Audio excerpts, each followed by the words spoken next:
Hi everyone. YouTube open చేసిన or Instagram open చేసిన dress గురించి చాలా వీడియోస్ అండ్ కామెంట్స్ చూస్తూనే ఉన్నాం. But I just want talk about it.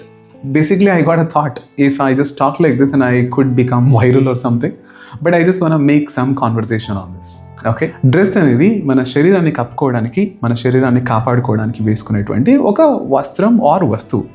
Just example, ఒక అమ్మాయి 17 years ఓల్డ్ ఒక అమ్మాయి రోడ్ మీద ఒక బెగ్గర్లా ఉన్నారు. ఆమెకి డ్రెస్ మీద అంత కేర్ లేదు, ఎందుకంటే ఆమె దగ్గర డ్రెస్సెస్ లేవు. ఉన్నది ఒకటే ఒక డ్రెస్, అది కూడా చాలా చాలా అన్కంఫర్టబుల్గా ఉంది. కొన్ని చోట్ల టాన్ అయి ఉంది. అది చూస్తున్నటువంటి ప్రజలందరూ ఎవరైతే రోడ్ మీద ఉంటారో, అరే చాలా పేదరికంలో ఉన్నారు, వెరీ పువర్ అని అనుకుంటారు, డెస్టిట్యూట్ అనుకుంటారు, లేదా పెన్యూరియస్ లైఫ్ అనుకుంటారు కదా. అదే సిచ్యువేషన్లో పక్కన ఒక కారు అండ్ రిచ్ పర్సనాలిటీ చూడటానికి చాలా బ్యూటిఫుల్గా ఉన్నారు.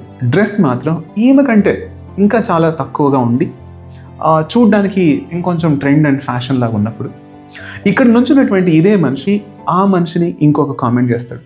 ఏమని? చూడు, చాలా డబ్బులు ఉన్నాయని డ్రెస్ సరిగా వేసుకోలేదు చూడండి. అఫ్కోర్స్ నిజంగా ఏ బట్టలు లేకపోవడం వల్ల ఆ అమ్మాయికి ఆ ఒక్క డ్రెస్ కూడా చాలా అన్కంఫర్టబుల్గా ఉన్నా అదే వేసుకుంటూ ఉంది. అంటే దీని అర్థం ఏంటి? ఒక్క డ్రెస్సే ఉండడం వల్ల ఇలాంటి అవకాశం ఉండాల్సి వచ్చింది. ఒకవేళ ఎక్కువ డ్రెస్సులు ఉన్నాయనుకోండి, మనం ఆప్షన్స్లోకి వెళ్తాం, అంటే సెలెక్షన్లోకి వెళ్తాం. This dress, this dress, this dress. Selection ఎప్పుడైతే మనకు ఛాన్స్ ఉందో ఆ ఛాన్స్లో మనకు ఫ్రీడమ్ ఉంటుంది, కంఫర్ట్ దొరుకుతుంది.